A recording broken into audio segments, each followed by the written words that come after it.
How's it going, everybody? Been a while since I have done an unboxing on my YouTube, but I thought of a case that I wanted to build in after watching it on another YouTube channel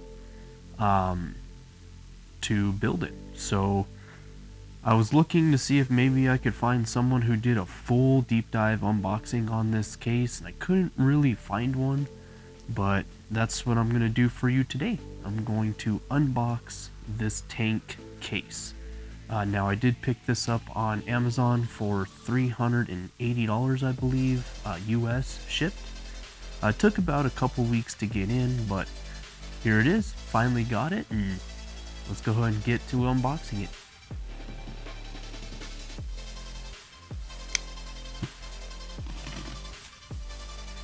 Now, the one thing that's interesting about when these things are shipped is that they tape the crap out of these things. So it's gonna be a second, so that way I can get through all of the tape that they put on this thing.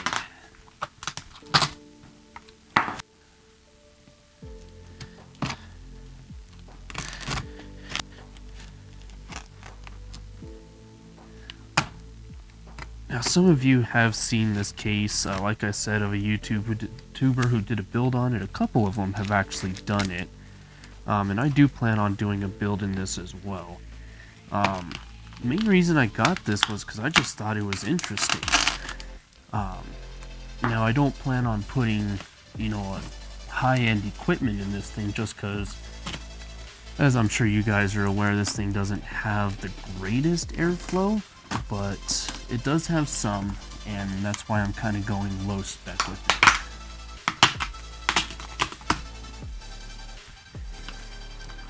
Now that I got the corners off here, let's see if I can actually get into the box.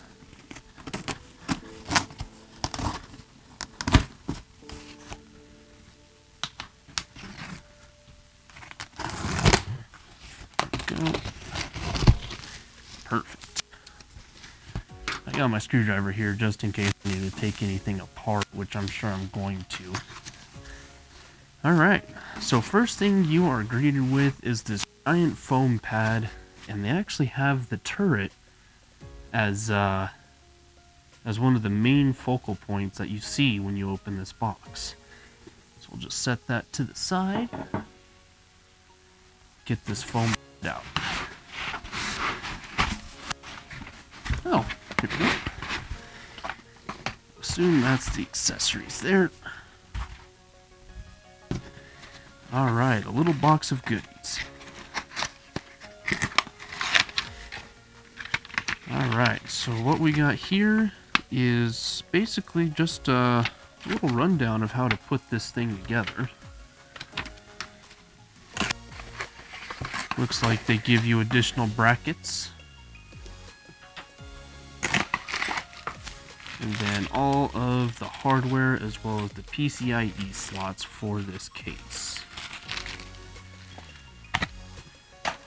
Okay, all that's left is to get the tank out of this thing.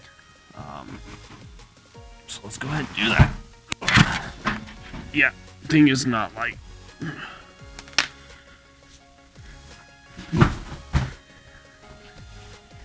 Alright. Let's go ahead and grab my little lazy Susan here so I can get it on there.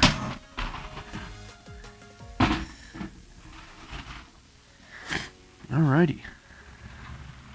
So do a little spin of this thing, that way you guys can see all four corners. Then what I'm going to do is I am going to bring you guys in closer so that way you can see me disassemble everything on this case. But that's kind of getting into the box. Let's continue on and we'll go from there, okay guys? Alright guys, so upon later looking at the instructions of this bracket, this is so that way you can change it from either being a 120 or two 120 millimeter fans to a 200 millimeter fan. So they do include that for you guys. Now, with the turret off, that makes it easier to get this plate off. So let's go ahead and unscrew this thing.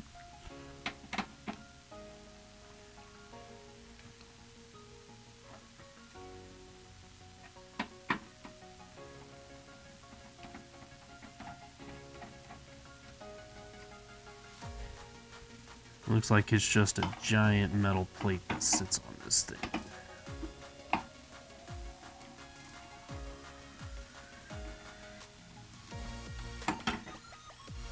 Alright, now that we got that off, that can just be slid off. There we go.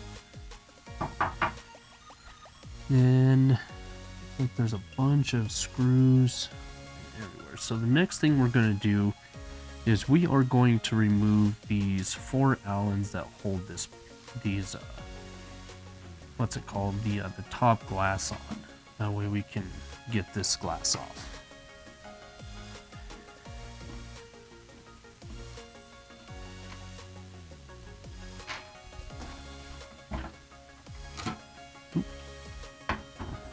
Apparently the glass comes off with that plate too, so there's the glass for the top there.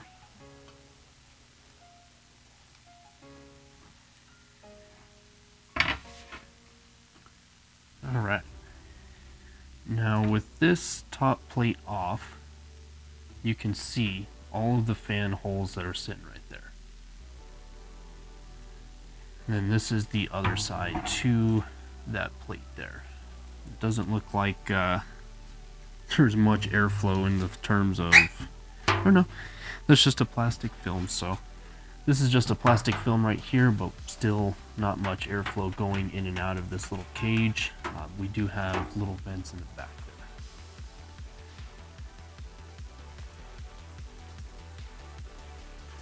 there.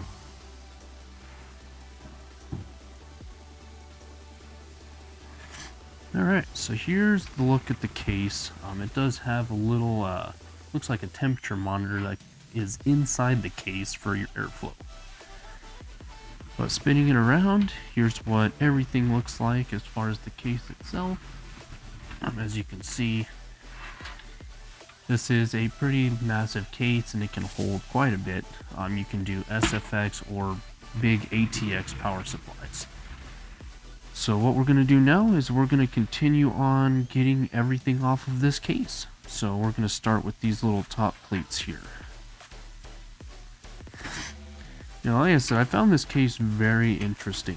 I knew that it wasn't going to have much in terms of airflow, but as I stated, it's not going to be filled with a lot of high-end hardware, so it's really not a big issue here. I'll go a little bit more further into the front I/O as well, because a lot of it is pretty interesting. It is an older case, and that's why I say it's interesting.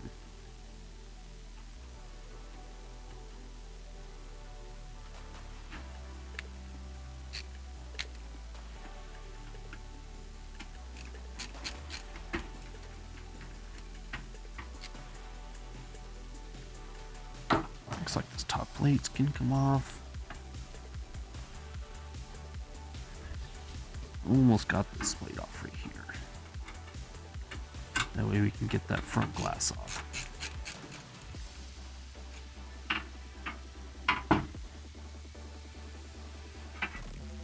It disassembles quite a bit though, which is rather cool. Looking at all the screws, it looks like you can disassemble this case down to absolutely nothing if you wanted to. But here's the side plate here. Let me spin this around. That way you can see it. As you can see there, there's a lot that's missing right here. The little camo covers, so let me get the rest of the plates off here. That way we can go from there. Just try to find the right Allen to do that with.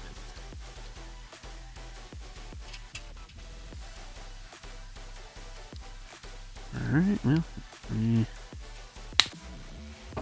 grab the Allen that came with the case.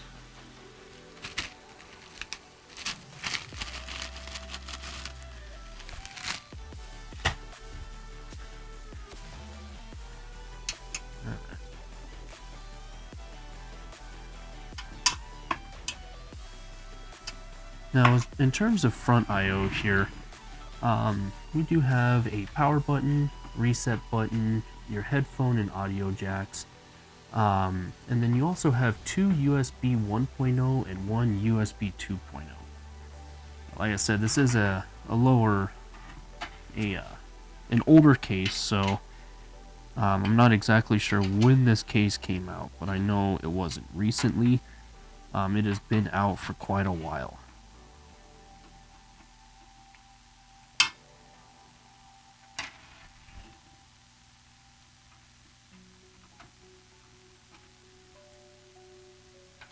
Alright. Yeah, I've almost got this glass off.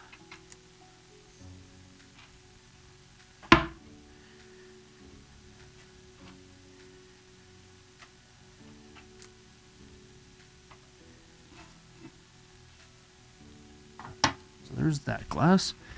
And as you can see here, that is with everything off. So you can get 3 120mm fans on each side of this. They will have to go on the inside because there's no room on the outside.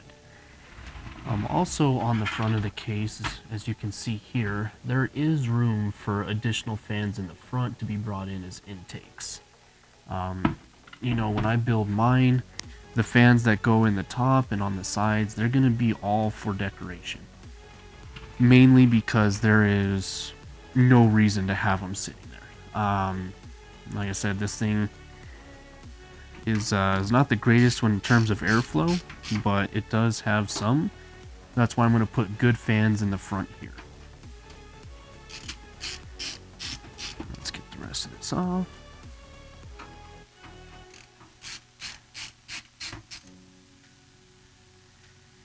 A lot can be disassembled in this case, which is kind of cool. Looks like they're all pretty much the same screws as well, so don't really have to worry about mixing them up other than, you know, the larger Allen screws and these little Phillips head screws.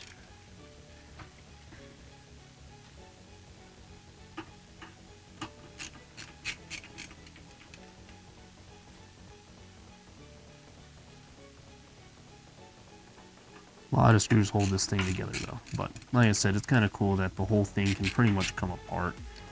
I'm just basically getting the sides off here, that way I can turn it around and show you the bottom side of this case without scratching up the actual camo pieces. Alright, let's get this glass off.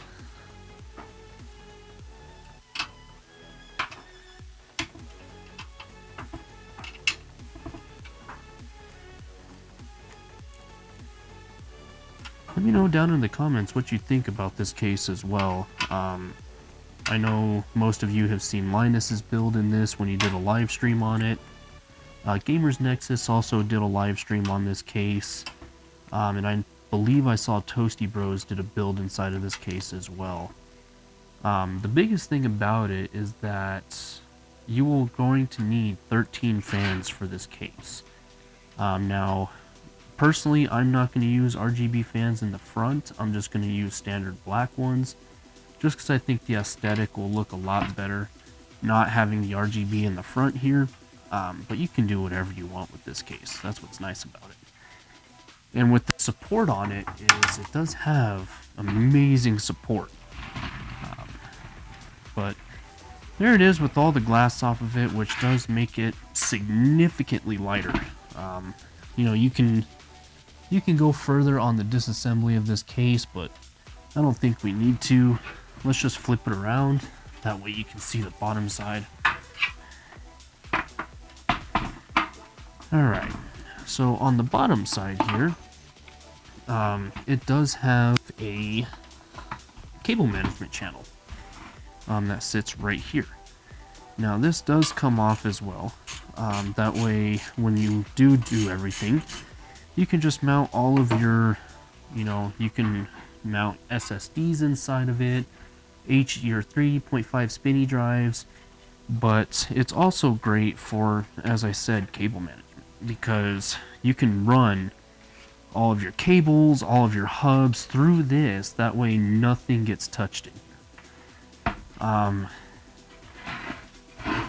In here as well is a screw adjustment for your power supply. You can run, you know, you can move that around, shift it around, things like that.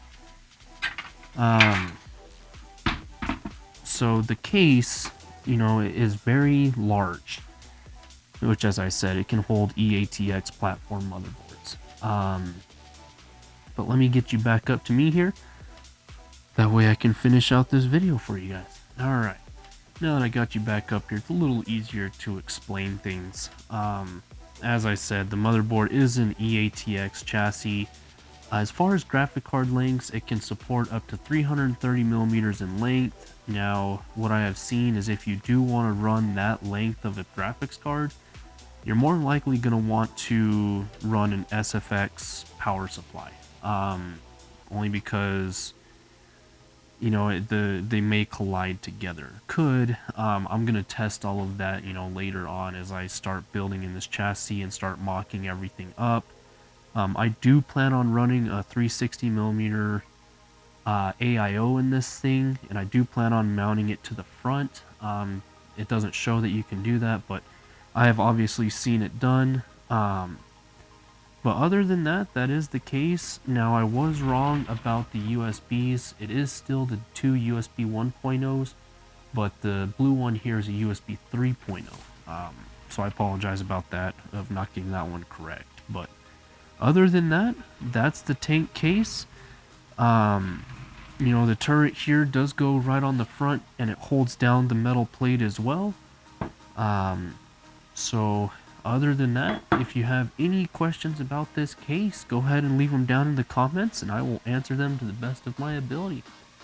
Other than that, I hope you guys enjoyed this video, and we'll catch you on the next one.